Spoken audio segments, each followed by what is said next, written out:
हाँ जी, नमस्कार। बहुत बहुत स्वागत है आप सबका एसएल एकेडमी के यूट्यूब चैनल पर एक बार फिर से।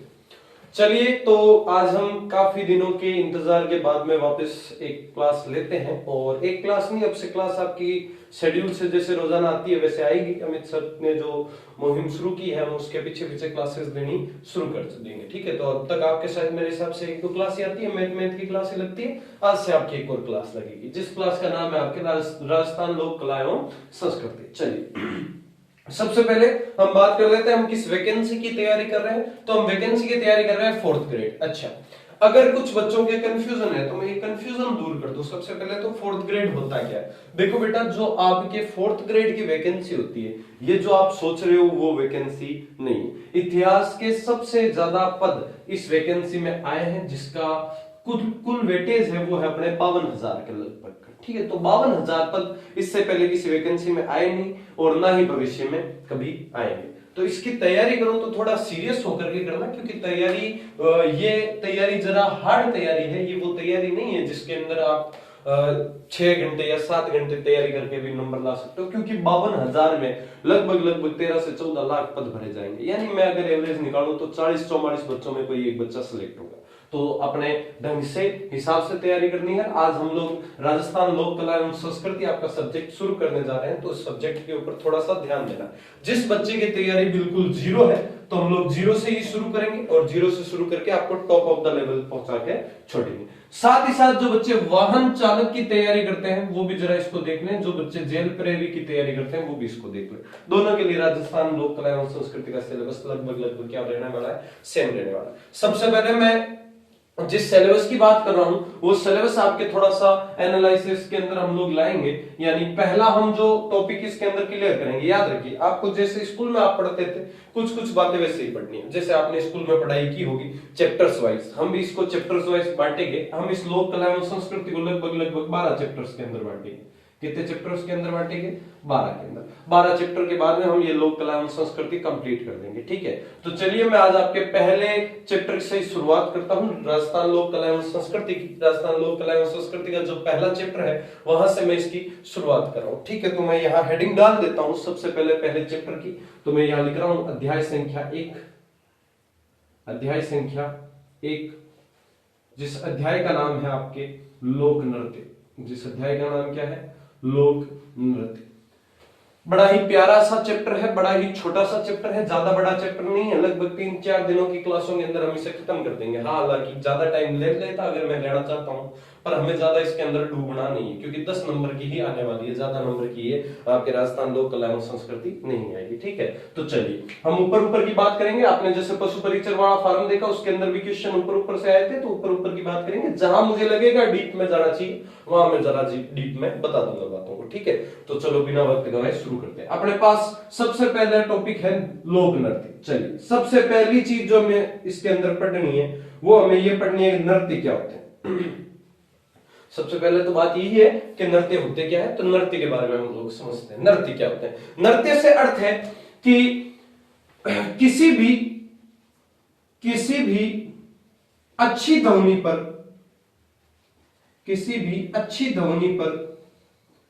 पैरों अथवा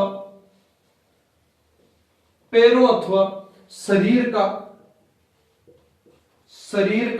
संचलन। किसी भी अच्छी ध्वनि पर पैरों अथवा शरीर का संचलन। कोई भी आप अच्छी सी ध्वनि सुनते हो और आपके पैरों का या आपके शरीर का संचलन होना शुरू हो जाता है, उसे आप क्या कहोगे? नृत्य कहोगे। उसे आप क्या कहोगे बेटा? नृत्य कहोगे। राजस्थान तो जाना ही नृत्यों की वजह से जाता है। राजस्थान के अंदर तो नृत्य ही सबसे प्रमुख है।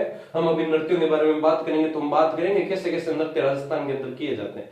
कुछ टॉपिक्स जो लिखाने वाले होंगे वो मैं लिखाऊंगा, वरना मैं बोलूंगा। आपको बोलने के ऊपर ध्यान देना है। जो चीज नोट करनी है मैं कह दूंगा नोट करना है, और उसके बाद में हम लोग लिखना शुरू करेंगे। तो हमने पहले परिभाषा लिखी। हमने परिभाषा में कहा किसी भी अच्छी ध्वनि के ऊपर जब हमारे पैर और हाथ संचलित करते हैं उसे हम क्या कहते हैं? नृत्य कहते हैं। अच्छा बेटा जी, इधर देखो, नृत्य 2 प्रकार के होते हैं। कितने प्रकार के होते हैं बेटा? 2 प्रकार के होते हैं। पहला होता है शास्त्रीय नृत्य।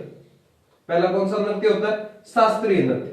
दूसरा जो नृत्य होता है उसे हम कहते हैं लोक नृत्य। उसे हम क्या कहते हैं? लोक नृत्य। पहला होता है ट्रेडिशनल डांस और दूसरा होता है फोक डांस। अच्छा, ट्रेडिशनल डांस क्या होता है, शास्त्रीय नृत्य क्या होता है? आपने सुना होगा शास्त्रीय नृत्यों के बारे में। ये नृत्य वो नृत्य होते हैं जिनमें एक फिक्स पैरामीटर होता है, जिनके अंदर एक फिक्स पैरामीटर होने से अर्थ क्या है सर? फिक्स पैरामीटर होने से अर्थ है जैसे ये कोई बाबू है, ये बाबू नृत्य कर रहा है और ये बाबू नृत्य कर रहा है, तो इस नृत्य करने वाले बाबू को ये बताया हुआ फिक्स है कि ये इस धुन पर तेरा ये हाथ हिलेगा, इस धुन पर तेरा ये हाथ हिलेगा, इस धुन पर तेरा ये पैर हिलेगा, इस धुन पर तेरा ये पैर हिलेगा। कोई भी व्यक्ति जब शास्त्रीय नृत्य करता है तो उसके अंदर जो मटेरियल होता है वो फिक्स होता है कि आपको इस धुन पर ऐसा नृत्य करना है, इस धुन पर ऐसा नृत्य करना है। तो सबसे पहले तो आप ये हेडिंग डालो नृत्य, वीडियो को पॉज करके नृत्य की परिभाषा वगैरह लिखो, मैं एक बार साइड होता हूं और फिर अपने जो वीडियो को पॉज करके आराम से लिखना है, फिर अपने जो चीज करनी है वो है शास्त्रीय नृत्य। शास्त्रीय नृत्य की आपको हेडिंग डालनी है। अच्छा, शास्त्रीय नृत्य क्या होता है? शास्त्रीय नृत्यों के बारे में हम सबसे पहले पढ़ रहे हैं, तो हम इसकी शुरुआत करते हैं। देखिए, हाँ, वीडियो पॉज करके लिख लिया होगा। चलिए मैं आगे देखता हूं। चलिए, अपने पास में पहला नृत्य है शास्त्रीय नृत्य।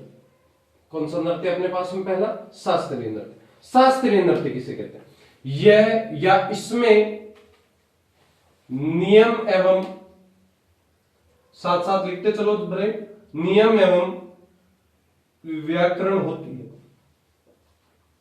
इसमें क्या होती है बेटा? इसमें नियम एवं व्याकरण होती है। यानी मैं कह लूं जो शास्त्रीय नृत्य है इसके अंदर क्या होगी? नियम होगा और क्या होगा? व्याकरण होगी। नियम का मतलब फिक्स नियम होगा। अच्छा, मेरी एक बात ध्यान से सुनेंगे सारे बच्चे, मेरी ये बात ध्यान से सुनेंगे। एसएल एकेडमी ने आप सब बच्चों के लिए, जो बच्चे ऑनलाइन कोर्सेज की फीस जमा नहीं करवा सकते या जो सफिशिएंट फीस नहीं दे सकते, उन बच्चों के लिए, उन मेरे छोटे भाई बहनों के लिए एक कोर्स डिजाइन किया है YouTube के ऊपर। पूरा का पूरा फ्री कोर्स पड़ा है बेटा। इसको आप कभी भी जाकर के देख सकते हो।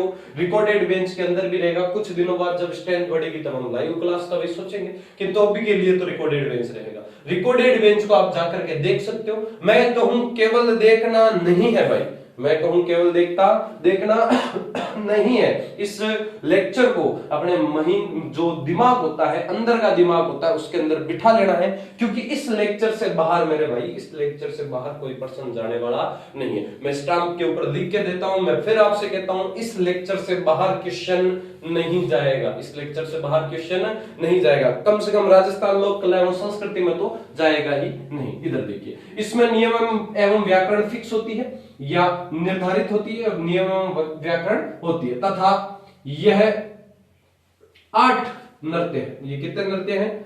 8 नृत्य। पूरे भारत में कितने नृत्य मेरे बेटे? 8 नृत्य। इधर देखो, इधर 8 नृत्य पूरे भारत में। अच्छा सर, हमारा जो एरिया आता है, हमारा एरिया कौन सा आता है? अच्छा, मैं इधर भारत का मानचित्र बनाता हूं जरा छोटा सा। इस भारत के मानचित्र में देख करके आपको बताना है हमारा एरिया कौन सा आता है। इसके अंदर से हमारा जो एरिया आता है, जहां हम तैयारी करते हैं, आप जो 4th ग्रेड के बाबू हो, आप जो 4th ग्रेड के बाबू हो, राजस्थान के इलाके से तैयारी कर रहे हो, हमारा जो एरिया आता है वो उत्तर पश्चिम का ही तो एरिया है। वो कौन सा एरिया है? उत्तर पश्चिम का ही तो एरिया है। इस एरिया के अंदर कौन सा डांस किया जाता है सर? इस एरिया के अंदर जो शास्त्रीय नृत्य है उसका एक नृत्य किया जाता है जिसे कहते हैं अपने कथक। जिसे क्या कहते हैं? कथक कहते हैं। जिसे क्या कहते हैं? कथक कहते हैं। अच्छा सर जी, कहां किया जाता है? सबसे बेस्ट कथक कहां का है? देखो बेटा जी, इधर सबसे बेस्ट कथक है अपने जयपुर व वाराणसी का। सबसे बेस्ट कथक कहां है?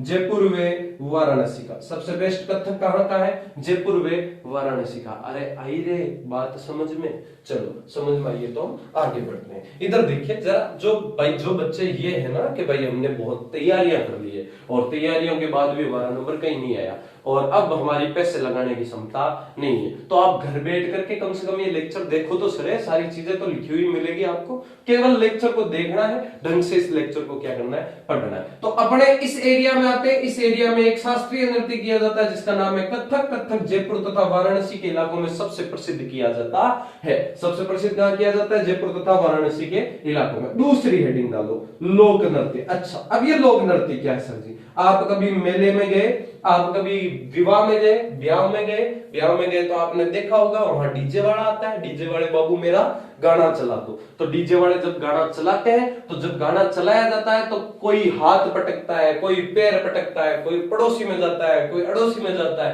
और इस प्रकार से नृत्य किया जाता है। यानी इसकी कोई नियम और व्याकरण फिक्स नहीं होती। मैंने क्या कहा लाडलो, इधर देखो, मैंने कहा शास्त्रीय नृत्य में ये कोई बाबू है, ये कोई बाबू है जो नृत्य कर रहा है, और ये कोई बाबू नृत्य कर रहा है, तो इसके नियम फिक्स है कि इस धुन पे ये हाथ, इस धुन पे ये पैर, इस धुन पे ये हाथ, इस धुन पे ये पैर। किंतु जो लोक नृत्य करने वाले बाबू हैं, इनका कोई फिक्स नहीं है, कोई ईमान धर्म नहीं है, ये कभी भी कोई भी पैर हिला सकते हैं। यानी हम जो शास्त्रीय नृत्य में करते हैं भाई रे, उसका उल्टा करना है। क्या करना है? उल्टा करना है। इसमें नियम एवं व्याकरण है, इसमें नियम और व्याकरण, इसमें नियम व व्याकरण नहीं है, इसमें नियम व व्याकरण नहीं है, इसमें नियम व व्याकरण नहीं है। आगे देखो, यह 4 प्रकार के हैं। ये कितने प्रकार के हैं?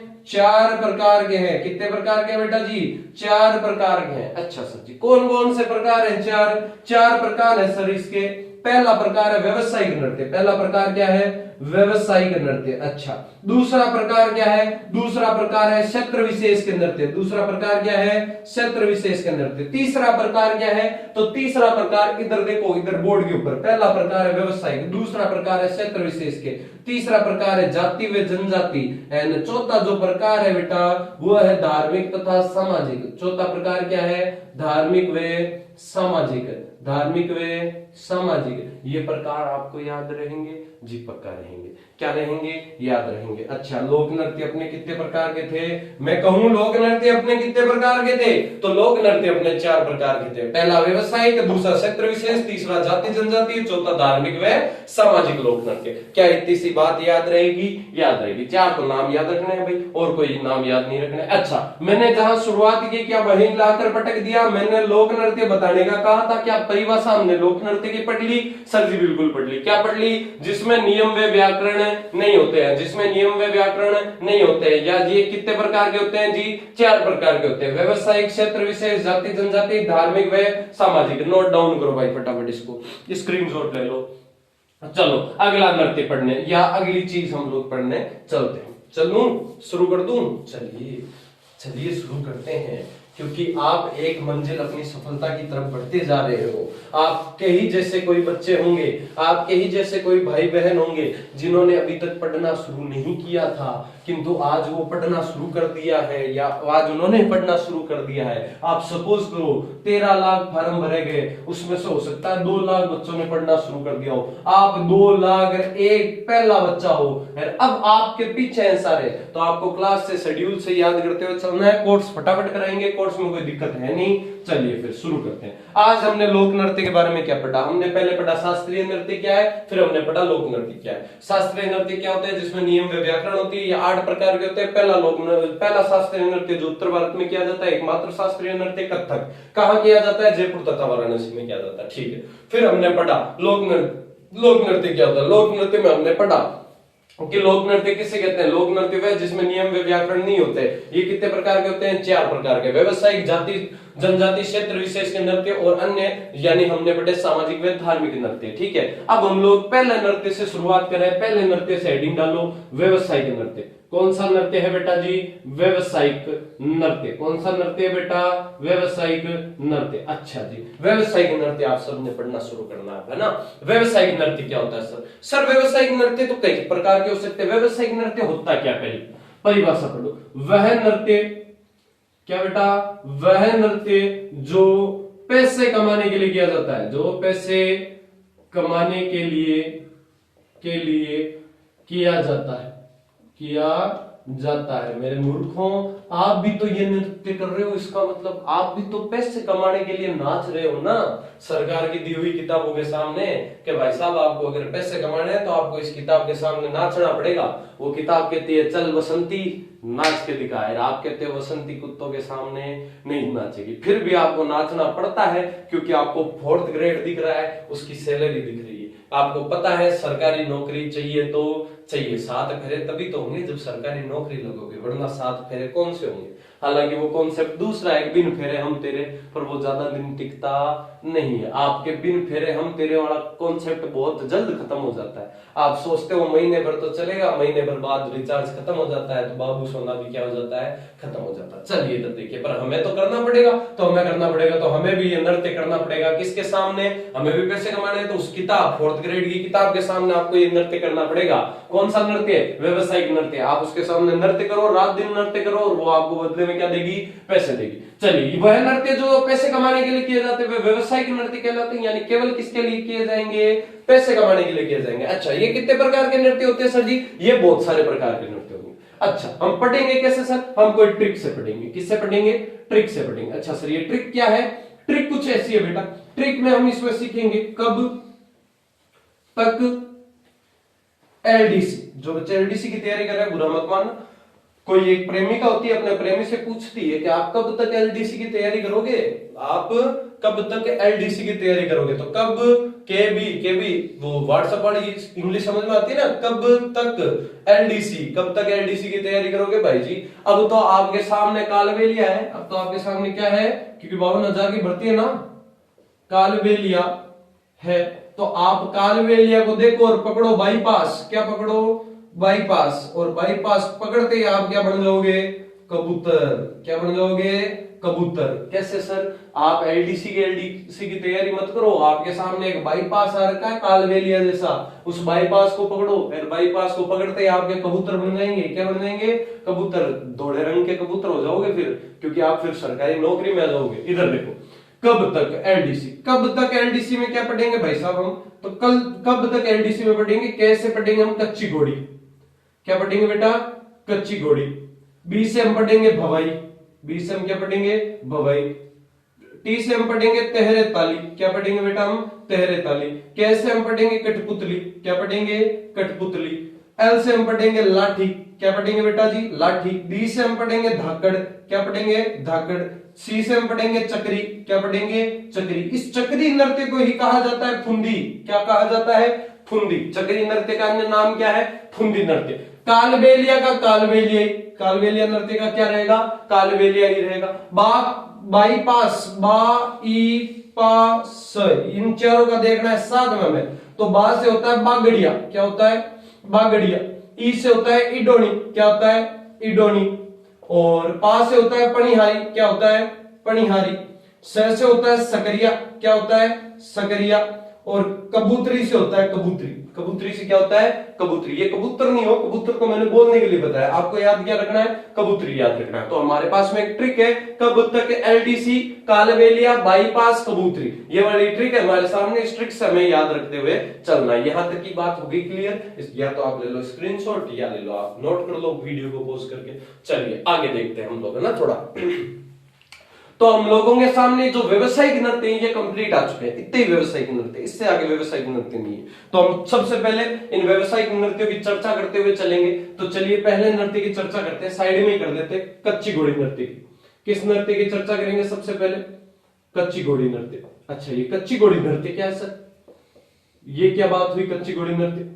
इधर देखो, कहानी समझ लो पहले, कच्ची घोड़ी नृत्य की कहानी क्या थी, फिर हम लोग बात करते हैं।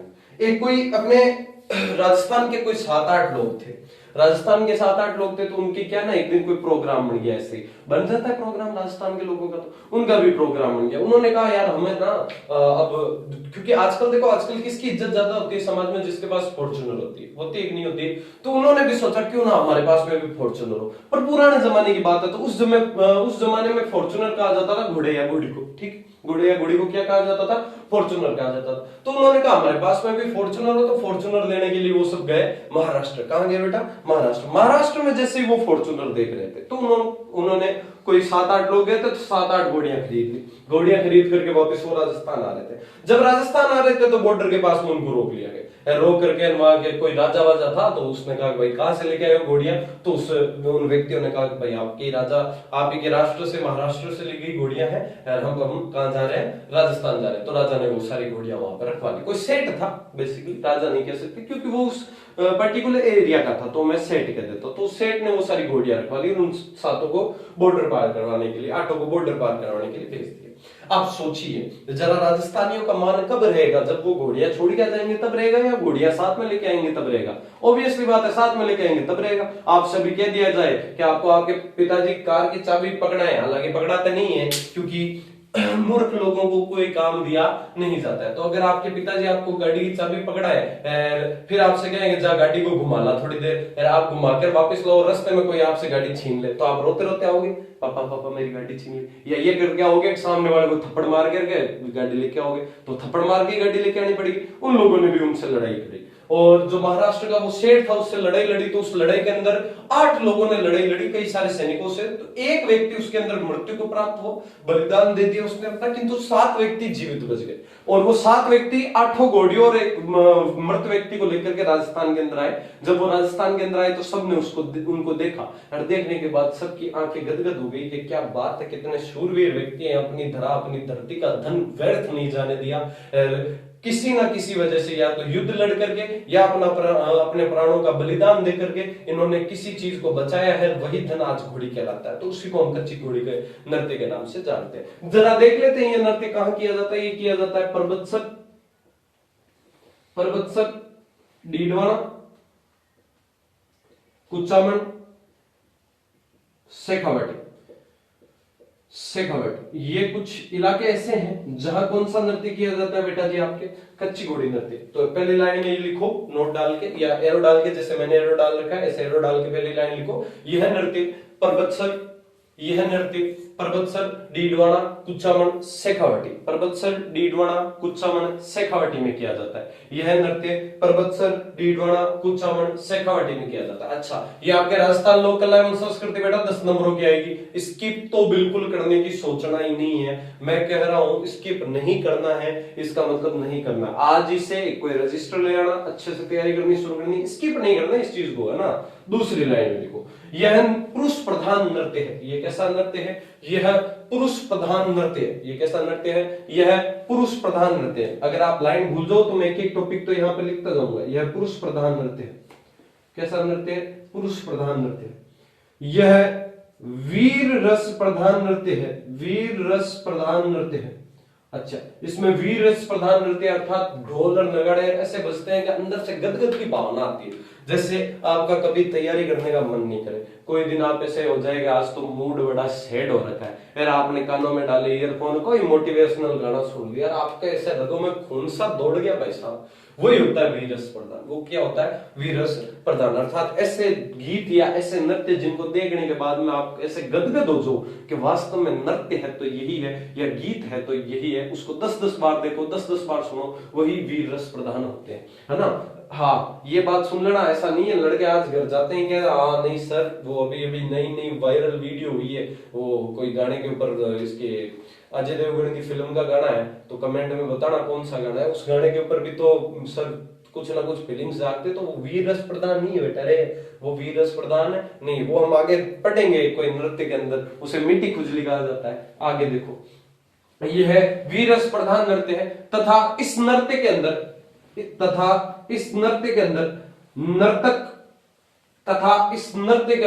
नर्तक एरो डाल के लिखो बोले, तथा इस नृत्य के अंदर नर्तक कमर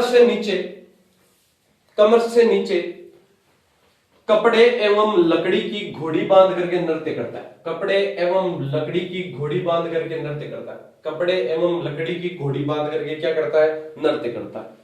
आगे देखो, इस नृत्य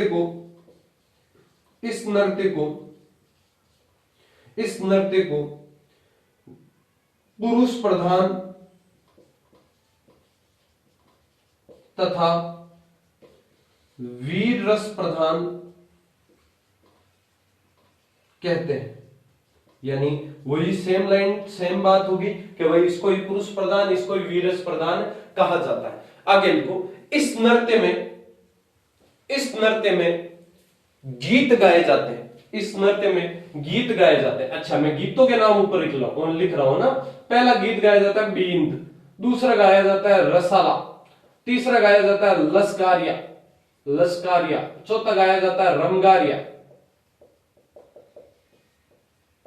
बींद, रसाला, लश्कारिया, रमगारिया। बींद, रसाला, लश्कारिया, रमगारिया, ये कुछ गीतों के नाम हैं जो इस कच्ची घोड़ी नृत्य के अंदर गाए जाते हैं। यानी लिख लेना गीत कौन कौन से गाए जाते हैं। बींद, रसाला, लश्कारिया, रमगारिया।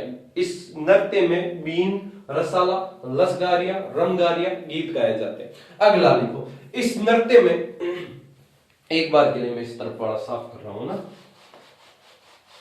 बोर्ड की थोड़ी सी शॉर्टेज दिखाई देती हुई, पर हम एडजस्ट कर देंगे, है ना। इधर देखो, क्योंकि पढ़ने वालों के लिए कोई चीज कम नहीं होती, सारी चीज क्या होती है, ज्यादा होती है। इधर देखो जरा, बींद, रसाला, लश्कारिया, रमगारिया गीत गाए जाते हैं। फिर हम इसी के अंदर आगे देखेंगे। इस नृत्य में लिखो, इस नृत्य में लिखेंगे सारे बच्चे, इस नृत्य में यह बताया जाता है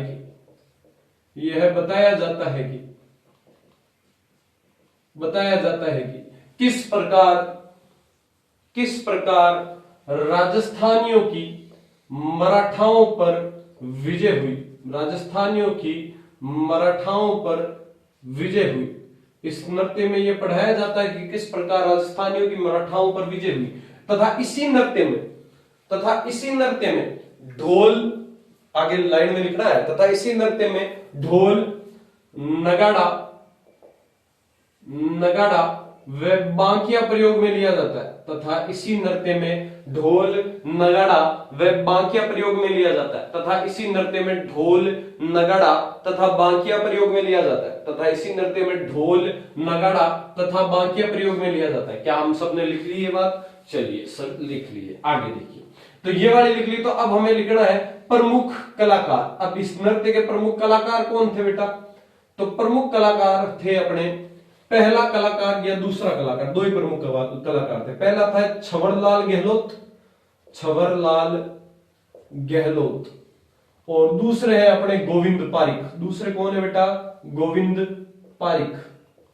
पहले अपने छबरलाल गहलोत, दूसरे हैं गोविंद पारिक। अच्छा, ये कहां रहते हैं? छबरलाल गहलोत रहते हैं जोधपुर, गोविंद पारिक रहते हैं अपने निवाई टोंक।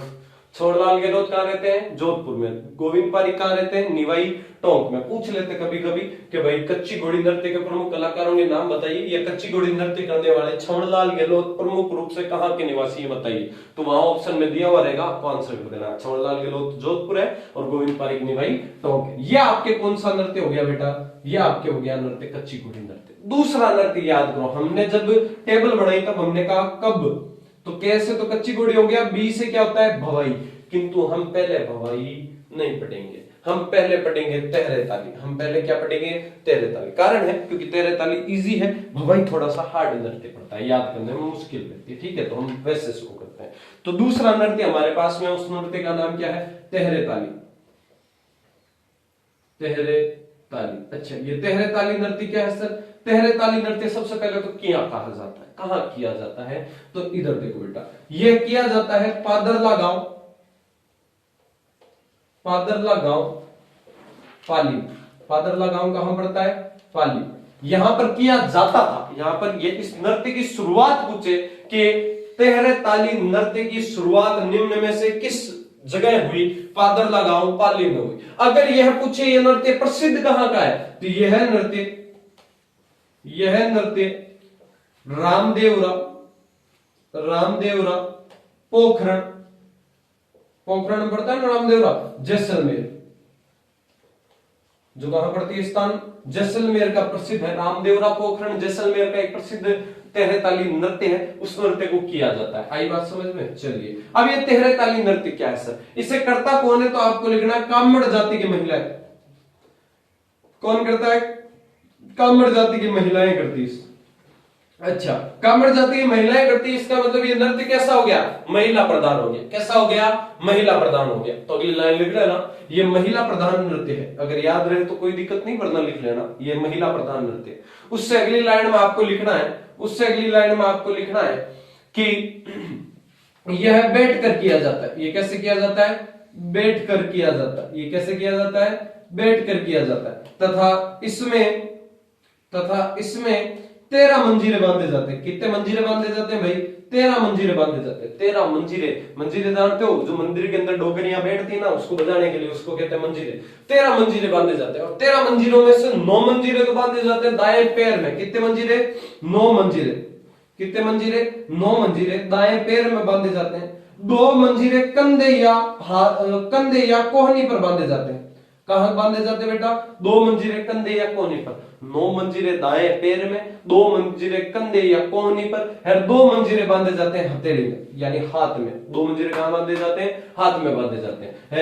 2 मंजीरे हाथ में बांधे जाते हैं तो काउंट करोगे तो 13 मंजीरे आपके पास में हो जाएंगे। और इसके बाद में वही लाइन जो मैंने वापस लिखी, एक बार वापस रिपीट कर देता हूं मैं पूरे को। पादरला गांव पाली में इसकी शुरुआत हुई थी। नृत्य सबसे प्रसिद्ध है रामदेवरा पोखरण जैसलमेर का। कामड़ जाति की महिलाएं करती है। ये बैठ कर किया जाने वाला नृत्य है। इसमें 13 मंजीरे बांधे जाते हैं। 9 मंजीरे दाएं पैर में बांधे जाते हैं, 2 मंजीरे कंधे या कोहनी पर बांधे जाते हैं, 2 मंजीरों को हाथ में लिया जाता है। 2 मंजीरों को कहां लिया जाता है? हाथ में लिया जाता है। इसके बाद में मैं अगर आपको पढ़ाऊं तो मैं यहां कहूंगा, इसके बाद में मैं अगर आपको पढ़ाऊं तो मैं यह कहूंगा यह रामदेवरा में प्रसिद्ध है। ये कहां प्रसिद्ध है? रामदेव जी की भक्ति में किया जाता है। अच्छा ये लिख लेना लाइन भाई, रामदेवरा में प्रसिद्ध से अच्छा है लाइन ये वाली, क्योंकि वो तो हमने ऊपर लिख ली।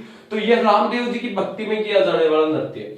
इसमें ये वाली लाइन इंपोर्टेंट है, बहुत बहुत इंपोर्टेंट है एग्जाम की दृष्टि से। इसमें मुंह में चाकू लेकर के नृत्य किया जाता है। इसमें मुंह में चाकू लेकर के नृत्य किया जाता है, जो हिंगलाज माता का प्रतीक है। जो किसका प्रतीक है? हिंगलाज माता का प्रतीक है। पूछ सकते हैं आपसे एग्जामिनर, क्वेश्चन पूछेगा किस नृत्य में मुंह में चाकू लेकर नृत्य किया जाता है, तो आपको लिखना है तेरे ताली नृत्य में। वो है किसका प्रतीक है? तो हिंगलाज माता का प्रतीक है। किसका प्रतीक है? हिंगलाज माता का प्रतीक है। चलिए फिर वही बात, कौन इसकी प्रसिद्ध नृत्यांगना या नृत्यकार हुआ? तो पहली जो नृत्यांगना थी, इसकी प्रसिद्ध नृत्यांगना थी, वो थी मांगी बाई। वो कौन सी बाई थी भाई? पहली नृत्यांगना हुई थी वो हुई थी मांगी बाई। कौन सी बाई हुई थी भाई? मांगी बाई। अच्छा मांगी बाई लिख लेना। इसकी प्रसिद्ध नृत्यांगना कौन थी और पहली नृत्यांगना कौन थी? मांगी बाई थी। इन्होंने सन 1954 सन 1954 में नेहरू जी के सामने एक आंदोलन हुआ, गाडुलिया लुहार आंदोलन। गाडुलिया लुहार आंदोलन। उस आंदोलन के अंदर इन्होंने सबसे पहले नेहरू जी के सामने यह नृत्य किया था। दूसरा अपने कलाकार लिखना है मोहिनी बाई। दूसरे कलाकार का नाम क्या है? Mohini by. Mohini by. Mohini by के बाद में आप लिखोगे दयाराम, सॉरी कामड़ जाति करते ना, तो लक्ष्मण दास कामड़। तीसरे नृत्यांगना कौन थे या नृत्यकार कौन थे? लक्ष्मण दास कामड़। अब आप कहोगे गुरुजी होल्ड, आपने क्या कहा? आपने यहाँ कहा कामड़ जाति की कौन करती है? महिलाएं करती है, यानी औरतें करती है। ये तो औरता है, लक्ष्मण दास कामड़ नाम है, तो एक आध अपवाद बेटा कहीं मिल जाते हैं। अपने खेत में खरपतवार मिल जाती है तो अपवाद डांस की बात है। देखो कई सारे, मैं ये नहीं बात करता, मैं ये बात करूं आप सबके सामने अपने नृत्य के दृष्टि से। तो आप ये मत सोचिए कि ये महिलाएं करती है, नहीं पुरुष कर देगा, नहीं। आप ये सोचिए इस पुरुष के कितनी बलिदान वाली बात है कि इसने महिलाओं जैसा कार्य करके दिखाया पहली बार अपनी धरती पर। हमें इसको शाबाशी देनी चाहिए कि क्या बात है भाई, तूने पहली बार महिलाओं जैसा काम किया। महिलाओं की श्रेणी में भी तू आ रहा है कि भाई चलो तू पहले नहीं आ पा रहा, दूसरा नहीं आ पा रहा, कहीं ना कहीं तो तीसरा आ पा रहा है। वरना अभी पुरुषों के हाथ की बात नहीं है। कॉम्पिटिटिव एग्जाम के अंदर पहले स्थान आना, IAS RS का एग्जाम होता है, उसके अंदर भाई साहब महिलाएं पहला दूसरा तीसरा रैंक होल्ड करके बैठती है। लड़के आते हैं 16वें 17वें रैंक के बाद, पर ये कौन से स्थान पर आ रहा है? तीसरे स्थान पर। इसको अप्रिशिएट भी करना चाहिए हमें इनको कि भाई इन्होंने बहुत अच्छा डांस भी किया था, इस वजह से ये तीसरे स्थान पर आ रहे हैं। अब हमारी इस 13 ताली नृत्य की अंतिम लाइन आप डालिए। इस नृत्य के अंदर वाद्य यंत्र जो प्रयोग में लिया जाता है, इस नृत्य के अंदर वाद्य यंत्र जो प्रयोग में लिया जाता है, वो वाद्य यंत्र है आपके चौतारा। चौतारा को बोलते हैं तानपुरा। क्या बोलते हैं बेटा? तानपुरा। वह मंजीरा, वे क्या प्रयोग में लिया जाता है? मंजीरा। 2 वाद्य यंत्र प्रयोग में लिए जाते हैं, एक चौतारा, चौतारे को बोलते हैं तानपुरा, तानपुरे के बाद में क्या आता है? मंजीरा। दैट इज क्लियर बेटा। आज की ये क्लास आपकी पहली क्लास थी, राजस्थान लोक कला एवं संस्कृति की पहली क्लास थी। आई होप क्लास में आपको थोड़ा ऐसा लगा होगा, कोई कंटेंट हमें मिला है, वो भी निःशुल्क।